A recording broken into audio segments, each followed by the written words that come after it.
Hi friends, ప్రస్తుతం నేను విజయవాడలో ఏ కన్వెన్షన్ సెంటర్లో ఉన్నాను. ఇక్కడ అమరావతి డిజైన్లని డిస్ప్లే పెట్టారనమాట.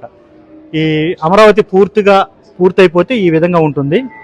ఆ రెండు కనిపెడుతున్నాయి కదా, అది అమరావతి గేట్వే టవర్స్. అక్కడి నుంచి టోటల్ అమరావతి జడ్జెస్ ఇళ్ళు కానీ, సీఎం ఇళ్ళు కానీ, గవర్నర్ ఇళ్ళు కానీ ఇవన్నీ కూడా ఇలా ఉంటాయి, ఇలా రాబోతున్నాయి.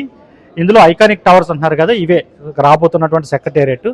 ఈ 5 బిల్డింగ్స్ అనమాట. 1, 2, 3, 4, 5. ఇది ఫస్ట్ బ్లాక్ కింద ఉంటుంది. దీంట్లో సీఎం ఆఫీస్ ఉంటుంది. ఈ 5 బిల్డింగ్స్లోనూ కూడా ఇది బాగా ఎత్తైందనమాట. ఇది అసెంబ్లీ. అప్పట్లో ఈ డిజైన్ మీద ట్రోలింగ్ నడిచింది, బట్ ఇది చాలా అందంగా డిజైన్ అయితే చేశారు. ఇప్పుడు మొత్తం అమరావతి అంతా కూడా ఇలా వాటర్ బాడీస్ అంటే కాలువలతో కనెక్ట్ చేయబోతున్నారు. ఈ ప్యారిస్ తరహాలో బోటింగ్ అది మొత్తం ఉండేలాగా దీన్ని టూరిజం పరంగా డెవలప్ చేయబోతున్నారు అనమాట. ఆ బ్లూ కలర్లో కనిపిస్తుంది అంతా కూడా ఈ కాలువల కనెక్ట్ చేసినటువంటి మ్యాప్ ఇది. టోటల్ అమరావతి ఈ విధంగా ఉండబోతుంది. అధికారులు, ఇక్కడ భూములు ఇచ్చిన రైతులకు సంబంధించిన ఇళ్ళు ఇవన్నీ కూడా ఈ విధంగా రాబోతుంది. ఇది టోటల్ అమరావతి డిజైన్.